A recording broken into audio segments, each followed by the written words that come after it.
Assalamualaikum warahmatullahi wabarakatuh. Kami dari kelompok 9 ingin mempresentasikan tugas besar kami, yaitu pembuatan YRD Syakat. Sebelumnya izinkan kami untuk memperkenalkan diri. Perkenalkan, nama saya Muhammad Tarik Akmal dengan NPM 202431500615, dan teman saya. Perkenalkan, nama saya Vina Febiastiana dengan nomor NPM 202431500611. Perkenalkan, nama saya Bunga Wasilullah dengan NPM 2024-315144. Perkenalkan, nama saya Asila Fatwa dengan NPM 2024-315009. Oke, yang pertama ada analisis permasalahan. Yaitu pertama adalah latar belakang. Sistem Informasi Akademik atau SIAKAD adalah platform digital terintegrasi yang digunakan perguruan tinggi untuk mengelola berbagai kegiatan akademik dan administrasi. Melalui sistem ini, seluruh proses seperti pendaftaran mahasiswa, pengelolaan mata kuliah, penyusunan jadwal, hingga pengelolaan nilai dapat dilakukan secara lebih cepat, teratur, dan terpusat dalam satu aplikasi. Bagi mahasiswa, SIAKAD memudahkan pengisian KRS, pengecekan nilai, melihat jadwal, dan memperoleh informasi akademik terbaru. Dosen juga terbantu dalam mengelola presensi, memasukkan nilai, serta memantau perkembangan mahasiswa. Selain itu, staf administrasi kampus dapat bekerja lebih efisien dalam mengelola data akademik tanpa banyak proses manual yang berulang. Secara keseluruhan, SIAKAD berperan penting dalam meningkatkan efisiensi operasional kampus, mengurangi kesalahan pengolahan data, serta memastikan informasi akademik dapat diakses dengan cepat dan transparan oleh seluruh pihak yang membutuhkan. Selanjutnya ada 1.2, yaitu pemecahan masalah yang ingin diselesaikan. Pengembangan sistem informasi akademik atau SIAKAD bertujuan untuk mengatasi berbagai permasalahan yang biasanya muncul dalam proses pengelolaan akademik manual. Salah satu masalah utamanya yaitu yang pertama ada mengurangi proses administrasi manual. SIAKAD membantu menggantikan pekerjaan administrasi yang sebelumnya dilakukan secara manual, seperti pengisian KRS, pencatatan nilai, dan pengolahan data mahasiswa, sehingga proses menjadi lebih cepat dan efisien. Yang kedua, menyediakan akses informasi yang lebih mudah. Mahasiswa dan dosen dapat memperoleh informasi akademik seperti jadwal kuliah, nilai, dan pengumuman secara online, tanpa harus datang ke kampus. Yang ketiga yaitu meningkatkan akurasi data akademik. Sistem terkomputerasi meminimalkan risiko kesalahan pencatatan, duplikasi data, atau tidak kesesuaian informasi yang sering terjadi pada pengelolaan manual. Yang keempat, menyederhanakan proses pelaporan dan dokumentasi. Data akademik tersimpan secara terpusat sehingga lebih mudah digunakan untuk membuat laporan akademik, baik untuk kepentingan internal maupun eksternal. Yang kelima, mengoptimalkan koordinasi antara mahasiswa, dosen, dan administrasi. Dengan adanya sistem yang terintegrasi, komunikasi akademik menjadi lebih terarah dan transparan, sehingga setiap pihak dapat menjalankan tugasnya dengan lebih baik. Yang keenam, meningkatkan keamanan dan penyimpanan data. SIAKAD menyediakan penyimpanan data yang lebih aman dan rapi, sehingga mengurangi risiko kehilangan dokumen atau kerusakan arsip. Selanjutnya ada 1.3, yaitu tujuan utama SIAKAD. Yang pertama ada integrasi data, menyediakan satu sumber data terpusat dan konsisten untuk semua informasi akademik, mulai dari registrasi hingga kelulusan. Yang kedua ada efisiensi layanan, mengurangi proses manual dan birokrasi, sehingga layanan seperti pengisian KRS, pendaftaran, dan cetak nilai dapat dilakukan secara online dan real time. Yang ketiga, transparansi informasi, memastikan mahasiswa, dosen, dan pengelola akademik memiliki akses yang jelas dan cepat terhadap informasi yang mereka butuhkan, seperti jadwal, nilai, status pembayaran, dan lain-lain. Yang keempat, penyediaan laporan, memudahkan pihak manajemen, rektorat atau dekanat dalam membuat laporan dan analisis kinerja akademik untuk mengambil keputusan. Selanjutnya ada 1.4, yaitu komponen utama dan fitur kunci. SIAKAD melayani berbagai penggunaan aktor dengan model dan fitur yang spesifik. Yang pertama ada modul untuk mahasiswa, Student Portal. Fitur kuncinya yang pertama ada registrasi daftar atau daftar ulang. Proses pendaftaran ulang setiap semester setelah mahasiswa menyelesaikan pembayaran. Yang kedua, pengisian KRS. Mahasiswa memilih mata kuliah yang akan diambil pada semester berjalan.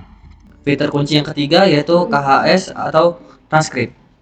Melihat nilai per semester KHS dan akumulasi seluruh nilai studi, transkrip, serta menghitung IPK.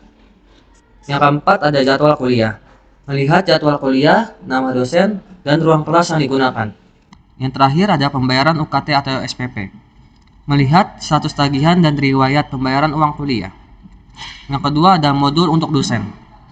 Fitur kunci yang pertama yaitu input nilai. Menginput nilai akhir mahasiswa untuk mata kuliah yang diampu dalam batas waktu yang ditentukan. Yang kedua ada pendaftaran mahasiswa. Melihat daftar mahasiswa yang mengambil mata kuliah yang diajarnya dan daftar mahasiswa perwalian. Yang ketiga, persiapan mengajar. Melihat jadwal mengajar dan riwayat bahan ajar yang sudah diberikan. Yang terakhir ada persetujuan KRS. Memberikan persetujuan online atas KRS yang diajukan oleh mahasiswa perwaliannya. Yang ketiga yaitu modul untuk administrasi akademik atau admin atau operasional portal. Fitur kunci yang pertama yaitu manajemen data master. Mengelola data dasar seperti dosen, mahasiswa, program studi, kurikulum, dan mata kuliah. Yang kedua, manajemen kurikulum. Menentukan paket mata kuliah, prasyarat, dan bobot SKS. Yang ketiga, penjadwalan kuliah. Membuat jadwal kuliah, menentukan ruangan, dan memetakan dosen pengampu untuk semua kelas. Yang keempat, ada laporan akademik. Mencetak berbagai laporan seperti statistik IPK, sebaran nilai, dan daftar mahasiswa yang terancam dropout. Selanjutnya di sini ada ERD atau Entity Relationship Diagram. Nah, dalam proses pengambilan sistem informasi akademik, salah satu tahapan yang paling penting ini adalah pembuatan Entity Relationship Diagram atau ERD.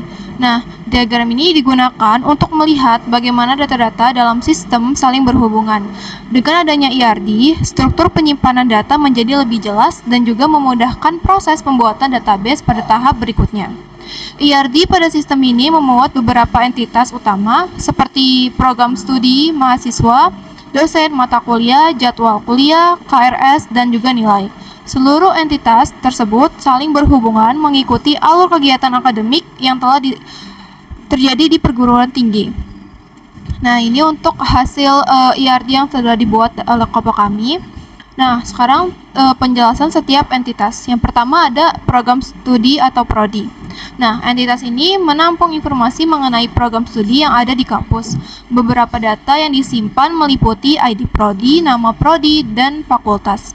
Program studi menjadi titik awal yang mengelompokkan dosen dan mahasiswa ke dalam bidang ilmunya masing-masing. Yang kedua ada mahasiswa. Entitas mahasiswa menyimpan data pribadi mahasiswa yang terdaftar di universitas. Data tersebut antara lain seperti NPM, nama mahasiswa, tanggal lahir, ID prodi, dan dosen wali NIP. Mahasiswa akan terhubung dengan dosen wali, jadwal kuliah, serta nilai yang diperoleh selama studi. Yang ketiga ada dosen. Entitas dosen berhubung menyimpan data pengajaran maupun dosen wali mahasiswa. Atribut yang dicatat berupa NIP, nama dosen, email, dan ID prodi. Selain mengajar di kelas, beberapa dosen juga memiliki tugas tambahan sebagai pembimbing akademik. Yang keempat ada mata kuliah. Informasi mengenai mata kuliah yang ditawarkan tiap semester disimpan di entitas ini. Atributnya mencakup kode mata kuliah, nama mata kuliah, SKS, dan prasyarat mata kuliah. Setiap mata kuliah nantinya dapat dijadwalkan lebih dari satu kelas sesuai kebutuhan. Yang kelima ada jadwal kuliah. Entitas ini digunakan untuk mencatat informasi perkuliahan seperti kelas, dosen, pengajar, dan ruang yang digunakan. Atribut yang disimpan meliputi ID jadwal, kode mata kuliah, NIP dosen, dan ruangan. Jadwal kuliah menghubungkan mata kuliah dengan dosen serta mahasiswa yang mengambil kelas tersebut. Selanjutnya yang keenam ada KRS atau Kartu Rencana Studi. Nah, KRS ini berfungsi mencatat mata kuliah apa saja yang dipilih mahasiswa pada satu semester. Data yang disimpan dalam entitas ini adalah ID KRS, NPM, ID jadwal, semester, dan status persetujuan. Melalui entitas ini, mahasiswa dapat dinilai berdasarkan kelas yang mereka ikuti. Nah, yang terakhir ada nilai, yaitu entitas nilai menyimpan hasil evaluasi mahasiswa terhadap mata kuliah yang diambil. Atributnya seperti ID nilai, ID KRS, nilai huruf, dan nilai angka. Setiap entitas nilai berkaitan langsung dengan satu pengambilan mata kuliah pada KRS. Nah, selanjutnya ada hubungan antar entitas. Nah, yang pertama program studi dan mahasiswa, yaitu one to many. Satu program studi dapat memiliki sejumlah mahasiswa, namun setiap mahasiswa hanya terdaftar pada satu program studi. Yang kedua ada program studi dan dosen, itu dia satu ke many. Nah, ini sama seperti mahasiswa, semua dosen ditempatkan dalam satu program studi tertentu. Yang ketiga, mahasiswa dan dosen wali, jadi many to one. Jadi setiap mahasiswa dibimbing oleh semua dosen wali. Di sisi lain, satu dosen dapat membimbing beberapa mahasiswa sekaligus. Yang keempat, ada mata kuliah dan jadwal kuliah, one to many. Jadi mata kuliah dapat memiliki beberapa jadwal kelas dalam satu semester. Nah, yang kelima ada mahasiswa dan jadwal kuliah, jadi many to many. Nah, relasi ini tercipta karena mahasiswa diperbolehkan mengambil beberapa kelas dan satu kelas dapat diikuti oleh banyak mahasiswa. Hubungan ini ditampung melalui entitas KRS. Yang keenam, ada KRS dan nilai one to one. Jadi setiap mata kuliah yang diambil mahasiswa melalui KRS akan menghasilkan suatu nilai akhir. Selanjutnya ada relational model, bentuk relasi antar tabel. Tahap setelah pembuatan IRD adalah menerjemahkan setiap entitas dan hubungan menjadi kumpulan tabel yang siap diimplementasikan pada sistem basis data relasional. Pada tahap ini, setiap tabel disusun berdasarkan kebutuhan, atribut, kunci utama, serta kunci tamu yang akan menghubungkannya dengan tabel lain. Pendekatan ini bertujuan agar integritas data tetap terjaga, sekaligus memastikan struktur basis data dapat menangani proses akademik secara konsisten.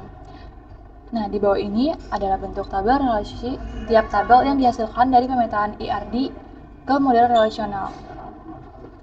Isi dari masing-masing tabel, yang pertama ada tabel prodi. Tabel ini menjadi pusat data untuk program studi di lingkungan perguruan tinggi. Informasi di dalamnya akan dipakai oleh tabel mahasiswa dan dosen. Struktur kolom prodi yaitu ada ID prodi sebagai primary key, nama prodi, dan fakultas. Yang kedua ada tabel dosen, menyimpan data dosen, pengajar, maupun dosen wali. Setiap baris pada tabel ini terikat pada satu program studi. Struktur kolom dosen terdiri dari NIP sebagai primary key, ID prodi sebagai foreign key yang mengarah ke prodi. Lalu ada nama dosen dan email. Yang ketiga ada tabel mahasiswa. Seluruh informasi pokok terkait mahasiswa disimpan dalam tabel ini. Relasinya melibatkan dua tabel lain, yaitu prodi dan dosen. Struktur kolom mahasiswa terdiri dari NPM sebagai primary key, ID prodi sebagai foreign key yang mengarah ke prodi. Dan ada dosen, wali NIP sebagai foreign key yang mengarah ke dosen, nama mahasiswa, dan tanggal lahir. Yang keempat ada tabel mata kuliah. Tabel ini berfungsi sebagai daftar mata kuliah yang tersedia. Setiap mata kuliah dapat dibuatkan jadwalnya lebih dari satu kali. Struktur kolom mata kuliah terdiri dari kode mata kuliah sebagai primary key, nama mata kuliah, SKS, prasyarat mata kuliah. Yang kelima ada tabel jadwal kuliah, merupakan penghubung antara dosen sebagai pengajar dan mata kuliah yang diajarkan. Struktur kolomnya terdiri dari ID jadwal sebagai primary key, kode mata kuliah sebagai foreign key yang mengarah pada mata kuliah, NIP dosen sebagai foreign key yang mengarah pada dosen dan ruangan. Yang keenam ada tabel KRS, merekam mata kuliah apa saja yang dipilih mahasiswa dalam satu periode semester. Tabel ini juga menghubungkan mahasiswa dengan jadwal kuliah. Struktur kolom KRS terdiri dari ID KRS sebagai primary key, NPM sebagai foreign key yang mengarah pada mahasiswa, ID jadwal sebagai foreign key yang mengarah pada jadwal kuliah, dan semester dan status persetujuan. Yang ketujuh ada tabel nilai. Setiap baris pada tabel nilai menunjukkan nilai yang diperoleh mahasiswa untuk satu mata kuliah tertentu.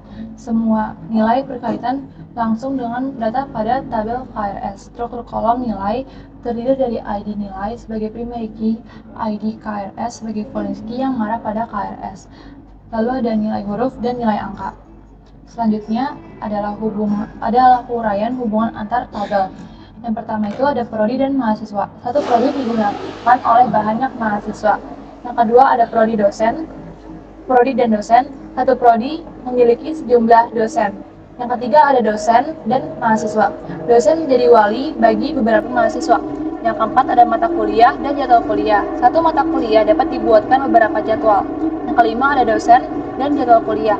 Dosen dapat mengajar lebih dari satu jadwal. Yang keenam ada mahasiswa, jadwal kuliah melalui KRS. Hubungannya itu many to many. Yang ketujuh ada KRS dan nilai. Satu KRS menghasilkan satu nilai akhir. Baik, berikutnya itu ada bab 4, yaitu implementasikan SQL menggunakan Command Prompt atau CMD. Yang pertama itu ada lingkungan pengembangan. Lingkungan pengembangan dalam proyek Siakat menggunakan kombinasi perangkat lunak dan perangkat keras yang mendukung proses perancangan serta implementasi basis data. MySQL dipilih sebagai sistem manajemen basis data karena strukturnya stabil, mampu mengenai transaksi akademik dalam jumlah besar, dan mudah diintegrasikan dengan aplikasi berbasis web. Untuk mempermudahkan pengelolaan basis data, digunakan XAMPP sebagai server lokal yang menyediakan layanan MySQL dan antarmuka phpMyAdmin, sehingga pembuatan tabel relasi dan eksekusi perintah SQL dapat dilakukan secara efisiensi. Lalu berikutnya ada pembuatan database. Implementasi dimulai dengan membuat sebuah database baru yang akan menampung seluruh tabel. Pemisahan ini dilakukan untuk menjaga struktur data tetap terorganisir dan memudahkan proses administrasi maupun pengembangan lanjutan. Nah, di sini ada contoh untuk tabelnya. Lalu berikutnya ada pembuatan tabel. Pada tahap ini, setiap entitas yang sebelumnya muncul dalam IRD diubah menjadi tabel fisik. Tipe data, panjang karakter, serta penempatan kunci dirancang agar sesuai dengan karakteristik informasi yang disampaikan. Yang pertama itu ada tabel prodi. Tabel ini digunakan untuk menyimpan informasi mengenai program studi. Struktur datanya terdiri dari kode prodi dan nama prodi sebagai identitas utama. Keberadaan tabel ini memungkinkan pengelompokan mahasiswa berdasarkan program studi dan memastikan integrasi data pada komponen lain yang membutuhkan acuan prodi. Nah, di sini ada contoh tabel prodinya. Lalu yang kedua itu ada tabel dosen menyimpan data pengajar seperti NIP dan nama. Lalu ada atribut NIP ditetapkan sebagai primary key agar setiap dosen memiliki identitas unik. Tabel ini berfungsi sebagai referensi pada tabel lain, terutama jadwal kuliah, sehingga penugasan dosen terhadap mata kuliah dapat dicatat dengan akurat. Nah, ini ada contoh dari tabel dosen. Lalu yang ketiga itu ada tabel mahasiswa. Tabel ini berisi data mahasiswa termasuk NPM, nama, dan ID prodi. Tipe data dipilih agar sesuai kebutuhan penyimpanan identitas mahasiswa. For key pada kolom ID prodi menghubungkan mahasiswa dengan program studi, sehingga seluruh proses akademi mahasiswa berada dalam jalur yang valid sesuai kurikulumnya. Nah, ini contoh tabel mahasiswanya. Lalu yang keempat itu ada tabel mata kuliah. Tabel mata kuliah mencatat informasi seperti kode mata kuliah, nama mata kuliah, jumlah SKS, dan mata kuliah persyarat. Struktur ini mendukung kebutuhan sistem dalam mengatur kurikulum dan memastikan mahasiswa hanya mengambil mata kuliah yang sesuai dengan ketentuan akademiknya. Nih, di sini ada tabel mata kuliah. Lalu yang kelima itu ada tabel jadwal kuliah. Tabel jadwal kuliah dibentuk dengan memadukan kode mata kuliah, NIP dosen, pengajar, dan ruangan. Foreign key digunakan untuk memastikan data dosen dan mata kuliah selalu valid. Tabel ini menjadi dasar pengisian KRS karena berisi daftar jadwal resmi yang dapat dipilih mahasiswa. Ini untuk contoh tabel jadwal kuliahnya. Lalu yang keenam itu ada tabel KRS. Tabel KRS mencatat pengambilan mata kuliah oleh mahasiswa pada semester tertentu. Informasi yang disimpan terdiri dari ID KRS, NPM, ID jadwal, semester, dan status persetujuan. Relasi dengan tabel mahasiswa dan jumlah kuliah memastikan bahwa KRS yang diinput selalu mengikuti aturan akademik yang berlaku. Ini untuk contoh tabelnya dari KRS. Lalu yang ketujuh itu ada tabel nilai. Tabel ini menyimpan hasil akhir studi mahasiswa dalam bentuk nilai huruf dan nilai angka. ID KRS digunakan sebagai foreign key untuk memastikan setiap nilai berkaitan langsung dengan mata kuliah yang telah diambil.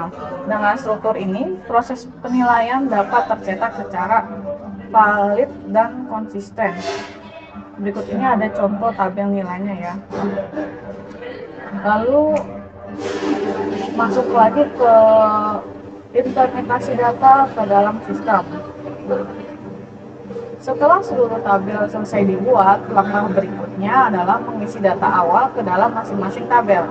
Proses ini dilakukan menggunakan perintah insert pada MySQL. Data yang dimasukkan mencakup informasi data seperti daftar program studi, data dosen, data mahasiswa, mata kuliah, jadwal kuliah, serta pengambilan KRS dan nilai. Setiap input diverifikasi dengan perintah select untuk memastikan bahwa data tersimpan sesuai struktur tabel dan tidak terjadi kesalahan seperti ketidaksesuaian jumlah kolom atau tipe data. Tahap ini penting agar sistem siap digunakan dan dapat menjalankan proses akademik secara lengkap dari awal. Lalu berikutnya ada relasi antar tabel. Relasi antar tabel dibangun menggunakan foreign key yang sudah ditentukan pada saat perancangan. Setiap foreign key berfungsi sebagai validitas data dan mencegah terjadinya inkonsistensi. Relasi pertama menghubungkan tabel mahasiswa dengan prodi, sehingga setiap mahasiswa tercatat dalam program studi yang benar. Relasi kedua menghubungkan jadwal kuliah dengan dosen dan mata kuliah, memastikan bahwa setiap jadwal memuat pengajar dan mata kuliah yang terdaftar. Lalu relasi berikutnya terdapat pada tabel KRS yang menghubungkan data mahasiswa dengan jadwal kuliah yang dipilih pada satu semester. Relasi terakhir terdapat pada tabel nilai yang terikat pada ID KRS, sehingga nilai yang diberikan selalu sesuai dengan mata kuliah yang diambil mahasiswa. Dengan struktur relasional ini, seluruh alur akademi mulai dari perkuliahan, pengisian KRS, hingga penilaian dapat berjalan dengan konsisten dan saling terhubung. Lalu berikutnya itu ada pengujian sistem. Tahap pengujian sistem dilakukan untuk memastikan seluruh struktur tabel, relasi, dan perintah SQL berjalan sesuai rancangan.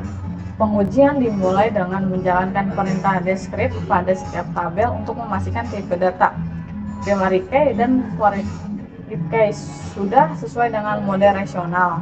Setelah itu, dilakukan pengujian input menggunakan perintah insert untuk melihat apakah data dapat disimpan tanpa error. Jika terjadi kesalahan, seperti jumlah kolom tidak sesuai dengan adanya pelanggaran foreign key, perintah SQL diperbaiki dan diuji kembali.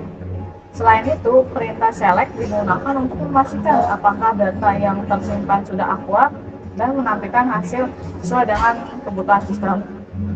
Penguji ini memastikan bahwa database dapat digunakan dalam proses akademik tanpa menimbulkan inkonsistensi data.